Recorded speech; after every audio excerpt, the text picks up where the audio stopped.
This week, we're going to be using this time to discuss prompt engineering. Something that I was talking with Reese a little bit about, trying to come up with an idea for this time, and he suggested this. And it was a perfect suggestion because I was slow to answer when Matt did his 10x time, and he asked if anyone had ever used a large language model or like ChatGPT or anything like that. Um, I actually haven't. I hadn't until about 2 weeks ago when Matt helped me set some stuff up. So this presentation is going to be kind of from the perspective of me actually learning all of this past week of how to use sort of these techniques of prompt engineering. And so yeah, without further ado, let me share my screen and I will show y'all what I have put together. So starting at a high level, some definitions. What exactly is prompt engineering? And to pare it down even further, what is a prompt? And it's a request to generative AI to perform some sort of task. This is probably the easiest thing to grasp because it's like asking someone a question or asking them to do something for you. Large language models, they're not, omniscient, and they kind of have the same shortcomings as humans in the sense of if you give them a vague request or an open-ended prompt, they're going to struggle. And this is something that as I've tinkered around with large language models, I have actually encountered myself. And I have a quote here for what prompt engineering is from AWS, which is a process where you guide generative AI solutions to generate desired outputs. And then again, another definition, who is a prompt engineer? I put this up here just because it's a term that gets thrown around a lot for like, prompt engineering or becoming a prompt engineer and those sorts of things. Um, so it's just one definition. And again, this is also taken from AWS. A definition of a prompt engineer is someone who develops tools and context to aid a large language model when answering a user's prompt. So much like me not having much experience with prompt engineering, I fall into the category of someone who probably gives very vague and open-ended requests or tasks. And a prompt engineer might be able to sit in between me, the user, and the large language model. It might be able to interpret my task and fill in a couple of blanks for the context to help that large language model actually um, function a little bit better. There's this example here where someone like me would ask, hey, where do I purchase a shirt?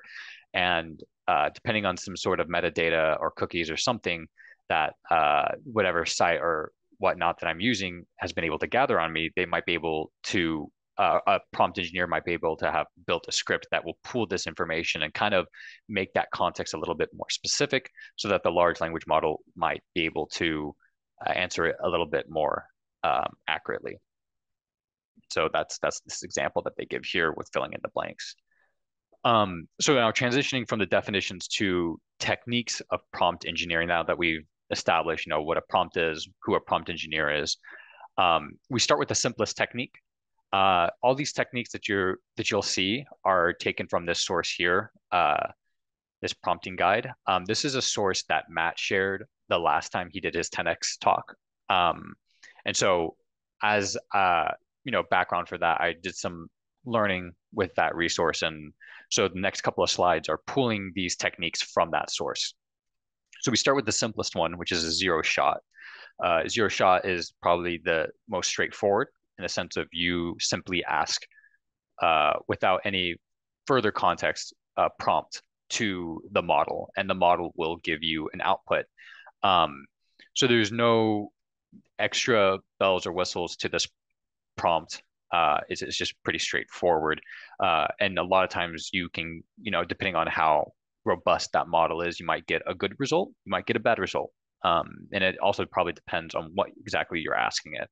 But just to lay the foundation, the simplest is the zero shot. From here, we move on to the next technique that builds on that. It's called few shot. And few shot is you're starting to actually add a little bit more information or context to your prompt. So unlike zero shot where it's kind of just point blank, here go.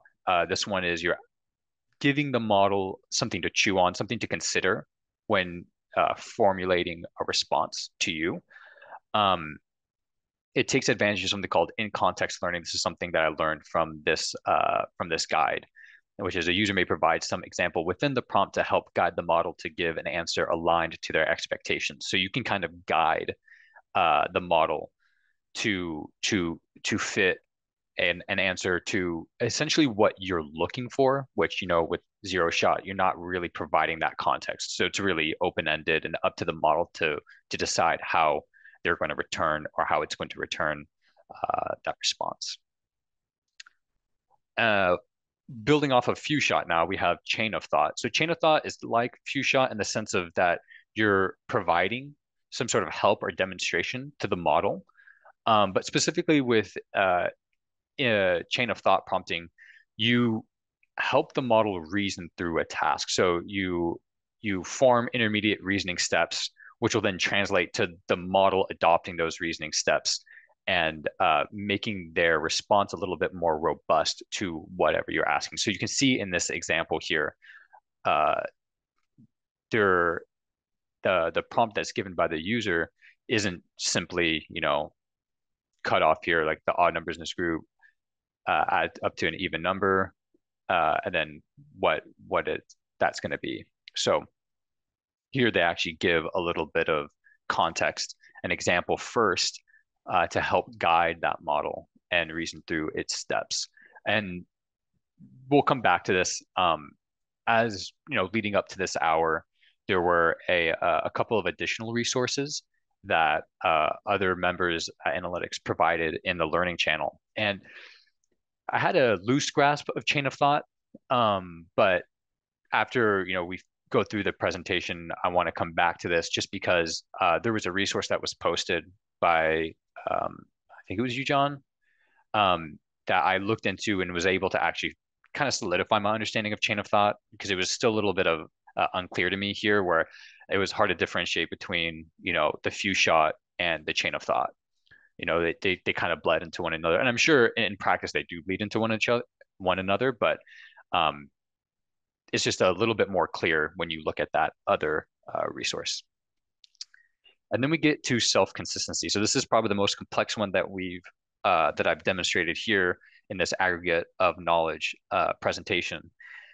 So self-consistency kind of puts together, we built a foundation of different techniques so far, and self-consistency builds off of multiple of those techniques, specifically few shot and chain of thought. So like I said earlier, I was kind of confused about how few shot and chain of thought differed. When I got to this, it got even worse because now I'm seeing an example of them used together and called something entirely different. So, but you can probably see in this example, there's just a little bit more depth that's given. And the sense is you're giving that additional context and that additional reasoning, those reasoning steps in multiple shots. So that's the combination there of the few shot and then the addition of the chain of thought. Here you can see there's this prompt of asking, when I was 6, my sister was half my age. Now I'm 70. How old is my sister? And that the chain of thought occurs here where we reason through the arithmetic for these word problems. And the few shot occurs when you have multiple of these reasoning steps, these chain of thought steps. And yeah, so it's kind of like a chain of thought mixed in with the multiple iterations of few shot.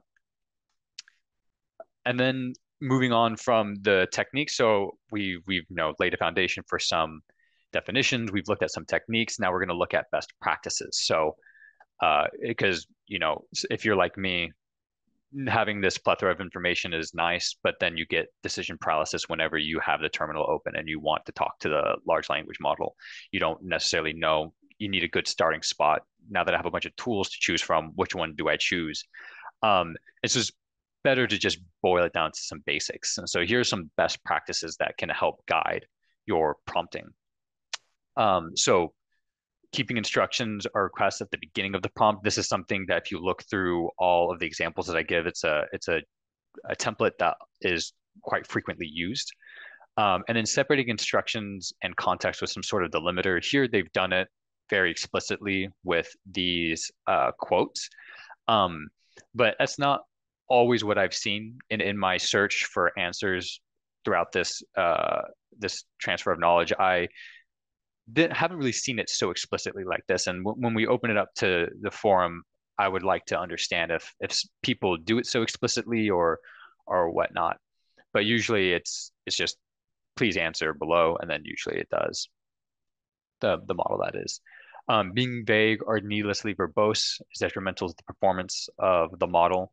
So here we have an example of write a poem about OpenAI versus, giving a very descriptive prompt, asking for a specific format, asking for it to be in a specific style, focusing on a specific aspect about OpenAI. Giving these descriptors can help the model perform a little bit better.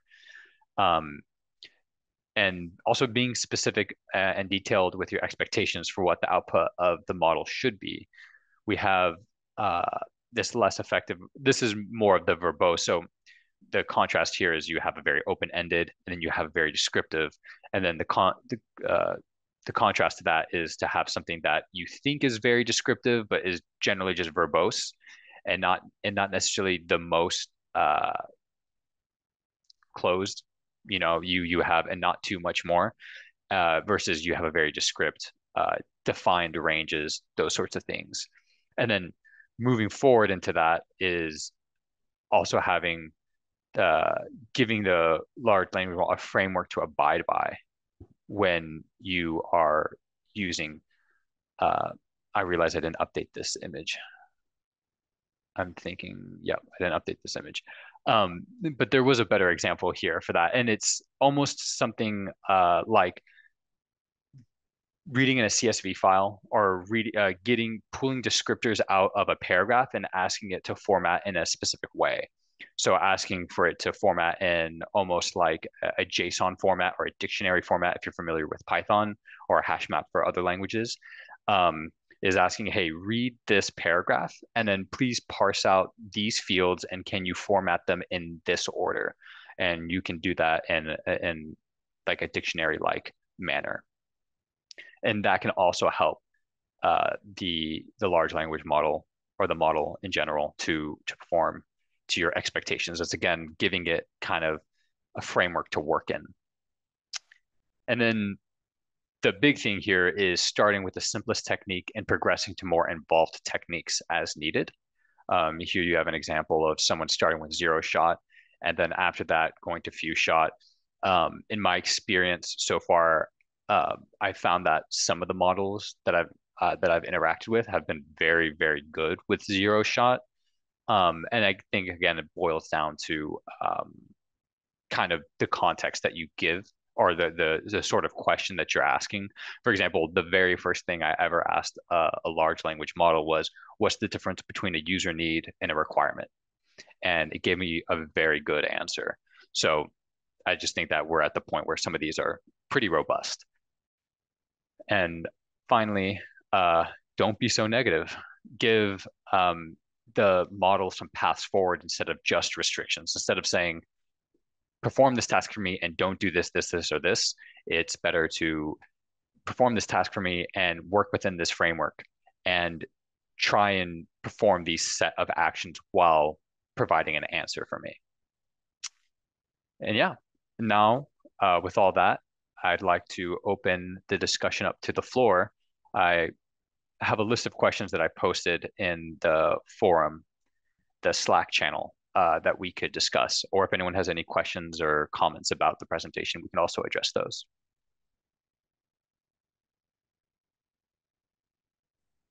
This is great. Thanks, Nico. I like seeing the overview and the examples for all these different techniques. Um, I agree. It's like hard to sometimes understand the definitions until you start playing around with them a little bit more.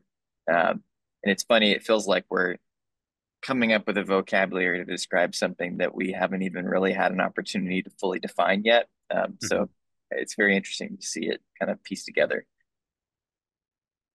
Yeah. Yeah, it was definitely something interesting to tackle. Again, going back to like seeing just like a blank screen and being like, or what do I type into here? Is it like I'm talking to a person? Is it like I'm not talking to a person? Having the framework and some definitions in place kind of helped like, okay, I can abstract that sort of in a weird way social anxiety out of this. So I can kind of like give a little bit of a better experience for myself. So yeah, that's joining InnoLitics has also empowered me to kind of focus in because you guys seem to be a team that's very resourceful and very user heavy for these models. So it's been a definitely a learning journey.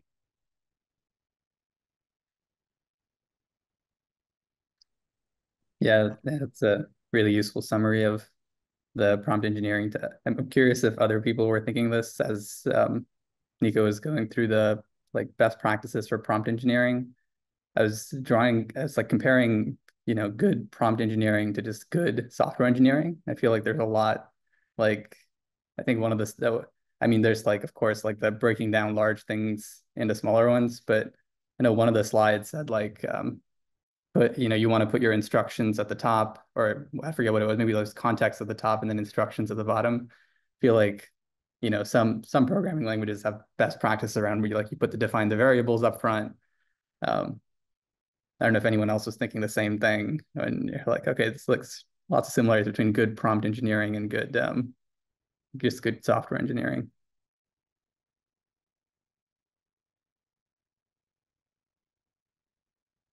Yeah, definitely. I would agree with that. And it's like I guess to compare it to software engineering, it's like I guess the other end of the spectrum is to compare it to talking to people or like delegating to people or delegating to machines. And it's like somewhere in the middle.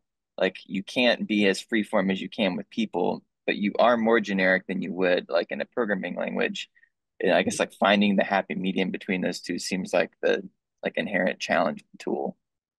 Yeah, I was gonna say something really similar to Reese's. Like to me, it's like almost like writing requirements or writing like task cards for a project because it is in English, but yeah, you need to be precise. It's like a good software requirement or isn't so vague that you don't know if it's verified or not. And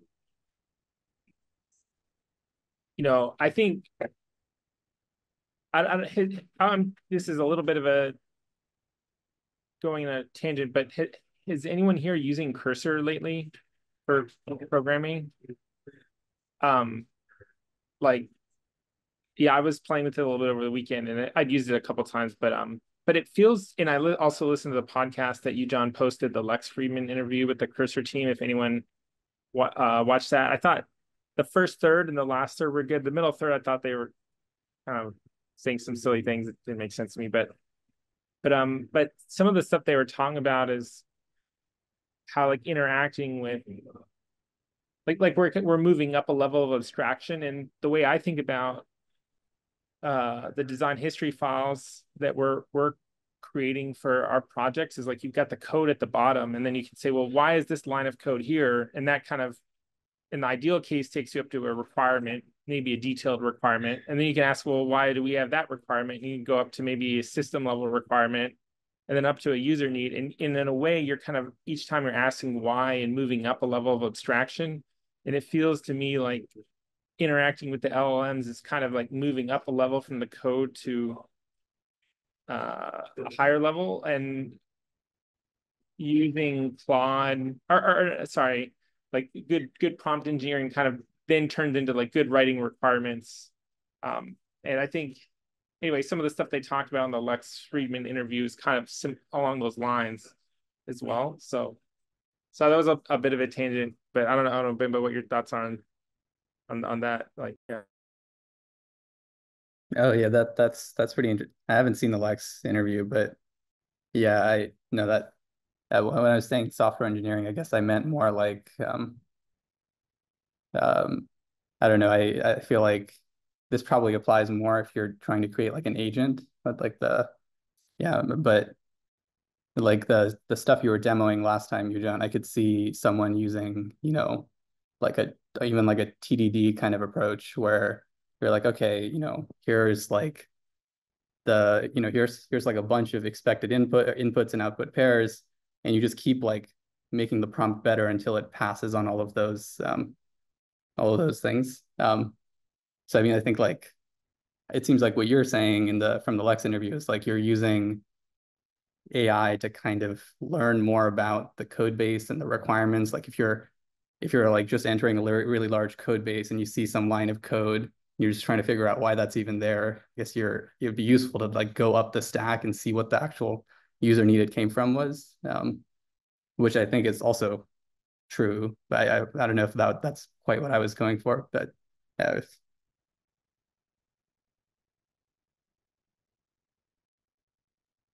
Yeah, if I'm hearing correctly. So I think what you're saying, Bimba, is like large language models. Prompting is similar to software engineering. You got to break down the complexity. yes. And what Reese is saying is it's similar to like learning how to delegate to another coworker. And like the more times you do it, the better you get at delegating in general, but also delegating to that coworker. Like we probably all had times where like you have a task in mind and the right person for the job on the team to do it, right? And the only way you picked up that intuition is by interacting with that person, many, many times, right? You could read like management books and stuff, but it's still you just have to get lots of mileage in that person. It's kind of how I've thought about LLMs. It's kind of silly to think, but I think it's a reasonable parallel. Now you can kind of know which LLM, and there's really only three to really choose from. Like it's the big three from OpenAI, Anthropic, Google. You can kind of know which one is the right one for a given task. And the best way to do that is just to get as much mileage as possible, just to try a bunch of stuff. And I think techniques like prompt engineering will maximize the chance of success. It's still about, I think it's just you just gotta get the miles in. Um, and I think what David's saying that like the uh, tools like Cursor will allow us to move up the level of abstraction, where like perhaps we're um, not dealing down at like the symbol level, code level. Perhaps we can move up a level of abstraction and perhaps interact directly on like the requirements and like user needs level. Anyway, that's kind of what I'm hearing from the three. I don't know if I captured that correctly. I just kind of repeated what you said.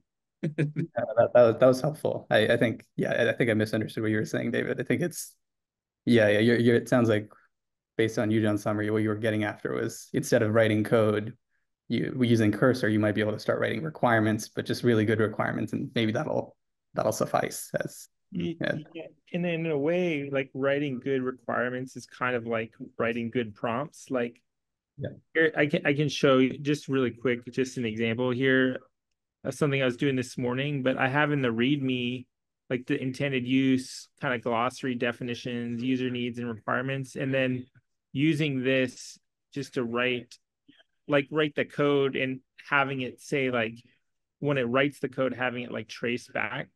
Um, I haven't done enough of it to really say I recommend this, but at least this was like an hour of work and it seemed to be doing a pretty good job. And I think it's kind of consistent with the way the Cursor team was talking about how they see the future of coding is like, you still be diving into the specifics of the code at times when you need to, but a lot of the time really be writing at a higher level where it's like here are the requirements, and then letting the code kind of make some of the more specific decisions about how to meet that requirement.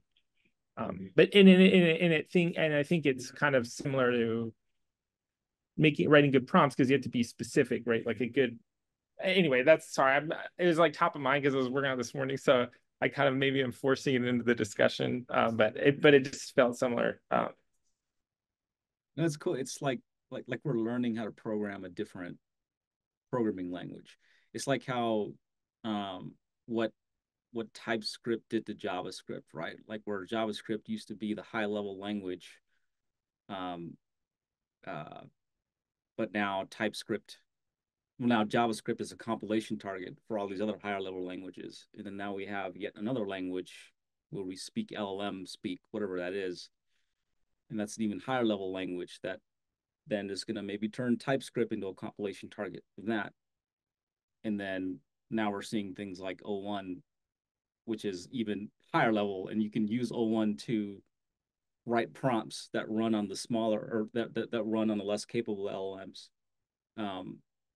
Says, yeah, we're like moving up levels. Is that kind of what you're saying, David? Well, that means I think that you would default to running it the highest level that you can, but probably in practice, like just the information content isn't there. Like it's not like you'll be able to only stay at the top levels. Like I think, and then this is another thing they talked about in the Lex Freeman. It's like you're still gonna have to go up and down, right? So Right. Yeah, because and it seems to me that that's maybe a difference between like the JavaScript to TypeScript analogy is that like it's hard for me to believe that like English language is going to get to the point where you can specify like the with the precision you need for making a program what it will do, and I don't know, but one other thing I'd say that's interesting is we've been helping a lot of companies who have the code create the design history file to go along with the code and verify it and so on. But it's interesting. You think of like going the other way, right? Like you're now it's kind of like, or at least going back and forth. Like sometimes you're writing the requirements and then it's generating the code and then vice versa. And having the LLMs kind of keep it all consistent isn't. It's just an interesting thing where it's kind of blending the two types of projects together. But I don't know. But yeah, whatever else is yeah. Well, it's curious because like we're talking about almost two completely different kinds of problems. If you're going like up from the code to requirements and user needs, it's like a reduction in information, and then going the other way is it's like you're spreading out into the details, and so there's like necessarily like information loss that happens there that the LLM's gonna have to fill in the gaps, and like its ability to do that effectively currently is like one of the major gaps in using the tool, right? Like you can't just set it loose and expect it to crank something out. Uh, I'm I don't know if anyone else has thought this, but I've certainly found that like one of the challenges with using LLMs is that it feels very mentally taxing to use it for any non-trivially complex task because the amount of verification you have to do after the fact, it can be exhausting unless you're like really smart about using the tool in a way that lets you easily verify it. So like making it write its own unit tests. And then, maybe like using a language like Rust will like the compiler will yell at you until you like get certain memory safety guarantees right. Or like, like using some other type of automated like finding ways to trust the output more, I think feels like a key challenge. And I am like even telling it to write its own tests, like I always worry that it's like, well, it's just going to write a test that's not right, or like will pass for reasons that don't make sense. So finding ways to trust the output more feels like a central challenge on the code construction side, and that might help make it easier to fill in those gaps as it tries to extrapolate, instead of interpolate. And anyway, I don't know. That's what I've been hung up on recently. Has anyone worked in the middle of the two things that David was talking about, like where you already have the code base, you have a set of requirements that have been made in parallel as the code base was being generated, and now you want to see if your code base has the code to fulfill the requirements and um maybe point you towards, yeah, all this is covered, these items are not there, but the code base is pretty extensive. Um,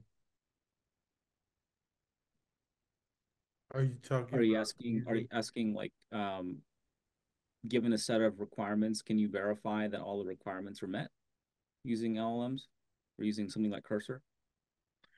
yes, essentially. Uh-huh. Yep.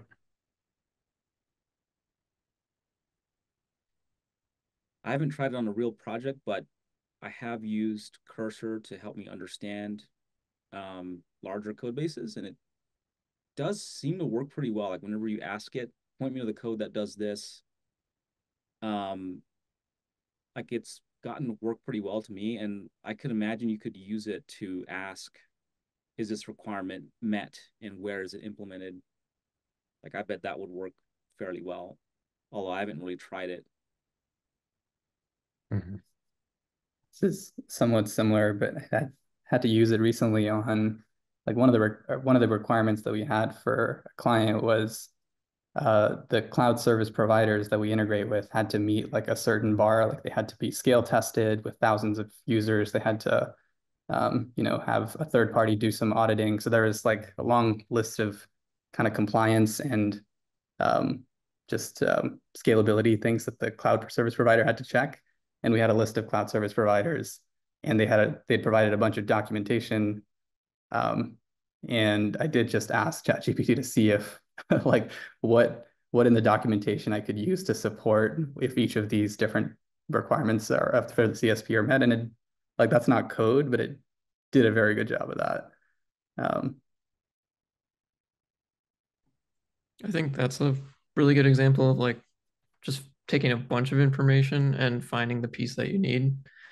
I think one issue that I run into pretty often, and it might just be I'm using the wrong model or need to tweak my prompt a little bit better, but it does seem like if you want the LLM to produce kind of like a machine output, like a CSV file, that's where I run into a lot of issues. I've had it instead of just being done with a CSV file, it just keeps repeating the last two lines over and over, and I can't figure out why. And I think part of that is just because of the way these things could be trained. Like they're language models, and no one talks in CSV. At least I don't know anyone that does. So it's just like a little bit different language. And while it can figure it out, it's not like a perfect solution every time. So yeah, I think there is kind of like that disconnect sometimes of like the natural language to kind of like machine language output. There's definitely been a lot of advances with the outputting code, which is really nice. But sometimes I've run into some issues with outputting in a machine formatted format. Yeah, another thing I ran into was the context. I was talking about this with Matt. The task was to simplify a radiological report that had been information about a patient, and I thought I'd be clever and say, "Oh, you are a data scientist, and you're tasked with simplifying data or collecting data, simplifying it, and producing a CSV." And I, kind of this kind of fancy prompt on what the LLM was supposed to do, and like it didn't produce the output I wanted. Matt suggested getting rid of that context, and yeah, it was fine. So there is a point where sometimes context is not your friend. So yeah, it takes a little bit of experimentation for sure. Could also be saying something about data scientists. This isn't what I wanted. Yeah. But it does kind of get at this task of prompt engineering where you're doing like a translation into some language. I mean, by language, I mean like, the way in which somebody else would speak that would be best suited towards whatever task you want to be done. And you don't really know how to like, necessarily frame it in those terms always. You're just guessing. And yeah.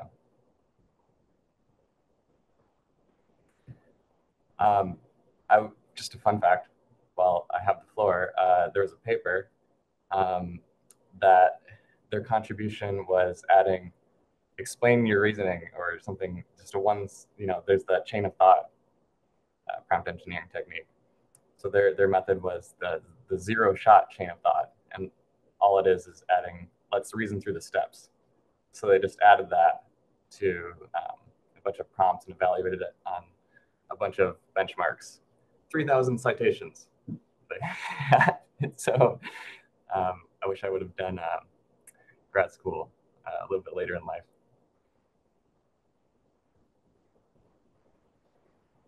I find that thinking about LLMs, programming, and natural language. There's all sorts of levels you could think about it, but each one. Has anybody ever watched the sci-fi movie Arrival? One of my Yeah. So favorites. So it's like language is ultimately about communication of either an idea or in the programming sense, it's pretty much all mostly imperative. Actually, it's all imperative, right? It's all about executing something, and really there's no other concerns there. And unless it's comments, and that doesn't even really count.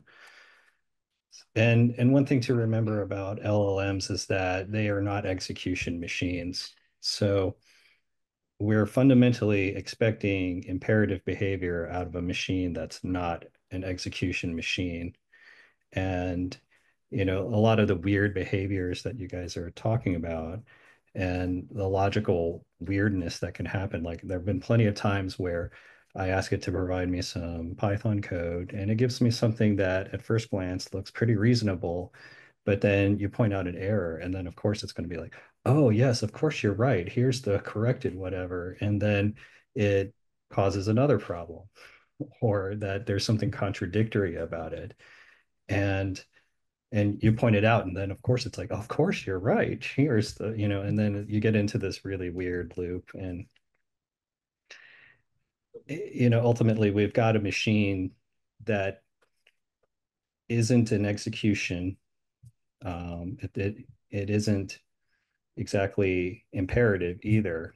I mean, it's trying to be everything, but ultimately it can't be. Um, not to say that it's not useful. I mean, definitely, I've been pretty amazed. Like, oh wow, that actually worked. Great for me. And I'm really happy when that happens. But the fact that we have all these, like, we have to provide it intermediate steps to give us the answer to a relatively simple logical problem, does kind of make you wonder, should you trust it for much more than that? Um, and therein lies the problem. So like, kind of like, I think you, John, so I'm sorry, I can't remember who said it, but it's like, if you can limit it to something easily verifiable, then I think that that's probably fine. I mean, because you could verify it. But Yeah. Yeah. Sorry, go ahead, Chris. yeah, but deeper than that, I think we're kind of potentially asking for trouble later. Yeah, yeah, which is why like the TDD comparison was coming up in my head so much because it's like, I mean, I think if you think about like floating point arithmetic, it's like, yes, it's like the chances of what you adding two numbers, you're going to get the mathematically correct result most of the time, but there's still some, floating point numbers or decimals that floating point that format can't represent, right? But it basically works all the time. It's obviously a lot less so the case for asking ChatGPT to do anything, but by like using prompt engineering to put all these restrictions on it to make it do exactly what we need it, I think I don't know exactly how, but I think TDD is going to be pretty useful for doing a lot of this stuff. Oh, certainly. I mean, it's useful, no doubt. It kind of reminds me of the translation engine that Google, I don't know if they still use it, but they were kind of translating everything into an intermediate language that was actually based on English. And so as long as the languages had a high similarity to English, it was more or less fine. But then when you get it, for example, once you went to like Asian languages where a lot of the concepts are quite different, it had a lot of trouble dealing with that. It's and kind of like an Arrival, like the language you use influences how you think and what you're focused on. It's true for us. I think it's probably true for LLMs as well. Hey, let me share something real quick. Just in the 2 minutes we have. Um, yeah, can y'all see my screen? Yes. Yes. Oh yeah, there's this website called Open Router, and what's really cool about this is you can try out a bunch of different LLMs at once, and you can ask it like the same question. This has been really useful for me just to get a sense of like what all these LLMs can do, like the capabilities, but also it's just been interesting to see what the answers you get that kind of comes out of them. I'm just gonna do one.